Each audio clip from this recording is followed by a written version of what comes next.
Bonjour et bienvenue sur Olivier Patrimoine, la chaîne des investisseurs qui crée le patrimoine de notre vie. Et aujourd'hui, j'ai la chance et le plaisir, donc au séminaire Paris d'Alexandre Ross, d'interviewer Mathieu et Pauline, donc deux investisseurs brillants et rayonnants qui viennent intervenir à notre séminaire. Donc Mathieu et Pauline à Paris, qui sont des spécialistes de la restauration avec une touch 2.0 et de la communication et un brillant exemple de réussite et de business explosé en 2 ans d'expérience entrepreneuriale ici à Paris.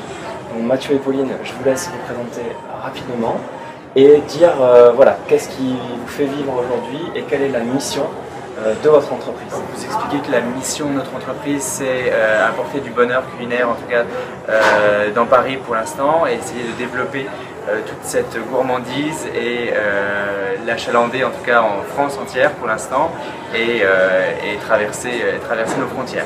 D'accord, donc vous faites de l'événementiel sur Paris, mais également une partie e-commerce, donc 2.0, et là je crois que c'est Pauline qui s'en occupe, exactement, avec des envois de vos produits. Tout à fait. D'accord. Alors je te laisse en parler. Tout à fait. Alors nous, Mathieu et Pauline, c'est vraiment une gamme de sucré et de salé. On a vraiment les deux. C'est vrai qu'on a développé beaucoup de produits d'épicerie dès le départ, qui étaient principalement sucrés, et on fait rentrer de plus en plus des produits salés aussi.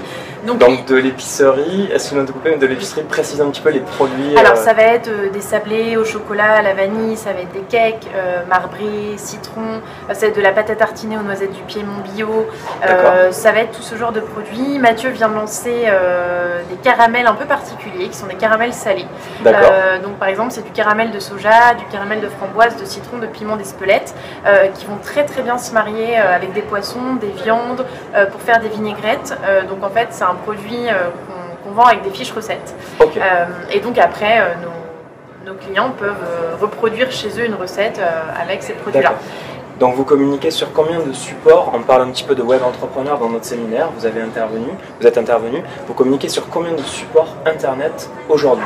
Alors aujourd'hui on a notre site internet, on a notre site marchand, on communique sur Instagram, principalement sur Facebook et sur Pinterest. Tes hashtags, Pauline, s'appelle? Alors c'est Mathieu Pauline, Mathieu hashtag Pauline. Made in France, Made in Paris, on utilise toujours ce hashtag là. Food is fuel. Food is fuel, fuel. Food is fuel, ouais, c'est le nouveau hashtag du moment. D'accord. Et puis ensuite, c'est en fonction de la photo qu'on va poster, si c'est un plat sucré, un plat salé, un dessert, un plat salé. Et donc votre site internet et votre shop, c'est également mathieu-pauline.com? Alors c'est mathieuPauline.fr, Mathieu avec 2 T, et le shop c'est shop.mathieuPauline.fr. D'accord. Donc on a parlé de mission, merci Mathieu de nous avoir rappelé la mission de ton entreprise. Donc là on commence à parler de stratégie déjà un petit peu. Créateur de bonheur culinaire. Créateur, donc Mathieu Pauline à Paris, créateur de bonheur culinaire. Très bien. Donc votre entreprise va fêter en 2017, c'est 2 années? En quel mois exactement? Le 24 août. Ok, donc on se souvient tous normalement lorsqu'on a créé une entreprise qui fonctionne, un succès. Voilà, les entreprises qui ferment, on ne se souvient pas forcément du moment où on les a créées, mais souvent notre date d'anniversaire, c'est un moment important. Donc vous fêtez le 24 août à Paris, vos 2 ans de Mathieu Pauline. Créateur de bonheur culinaire. Yes, ok. Donc maintenant on va parler un petit peu, maintenant qu'on a brossé un petit peu le sujet, vos supports de communication et la mission de votre entreprise, on va parler rapidement de votre vision entrepreneuriale. C'est-à-dire qu'aujourd'hui, Mathieu, tu as quel âge exactement? J'ai 29 ans maintenant. 29 ans. Pauline? 31. Voilà. Donc 2 petits bouts de chou entre guillemets, de 29 et 31 ans, qui ont aujourd'hui un chiffre d'affaires situé, voilà, pour la masse salariale qu'ils ont, entre 500 000 € et bientôt 1 million d'euros, je vous le souhaite vraiment en 2017. Et concrètement, vous créez combien d'emplois aujourd'hui en région parisienne dans votre laboratoire de 130 mètres carrés, je crois? Oui, alors on a un laboratoire de production qui se trouve derrière la Défense, qui fait effectivement 130 mètres carrés. Et aujourd'hui, on est 14 personnes en tout au sein de la société, dont 4 apprentis. Exactement.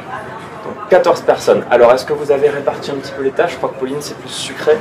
Oui, voilà. Alors, Mathieu gère totalement la partie salée à 100% et moi gère totalement la partie sucrée.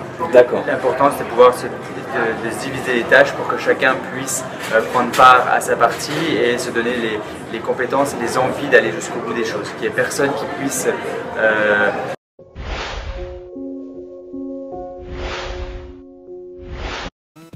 Mes deux pères avaient deux manières de penser opposées. L'un de mes pères me disait « La raison pourquoi je ne suis pas riche, c'est que vous êtes là, les enfants. » L'autre disait « La raison pourquoi je dois devenir riche, c'est que vous êtes là, les enfants. » L'un d'eux nous encourageait à parler d'argent et d'affaires à la table familiale, l'autre nous interdisait de parler d'argent au cours des repas.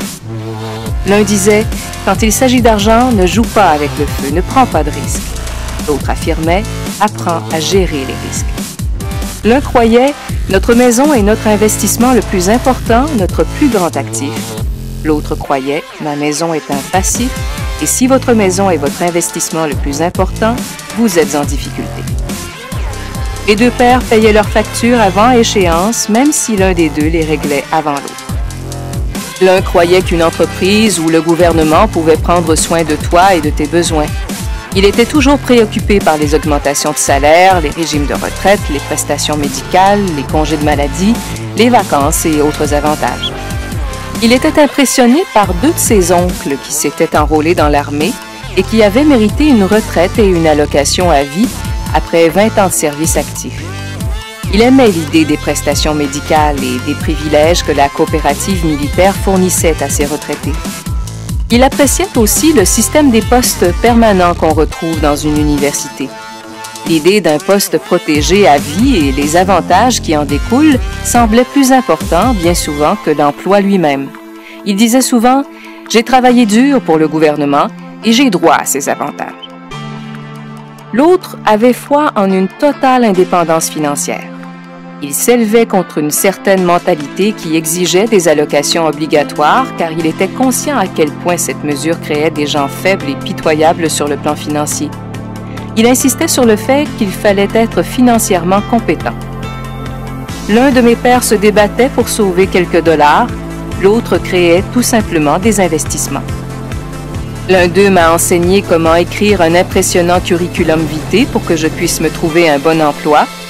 L'autre m'a enseigné comment rédiger de solides projets financiers et d'affaires pour que je puisse créer des emplois. Le fait d'être le produit de deux pères influents m'a donné le luxe de pouvoir constater tous les effets que des pensées différentes peuvent avoir sur notre vie. J'ai remarqué que les gens façonnent vraiment leur vie par le moyen de leurs pensées.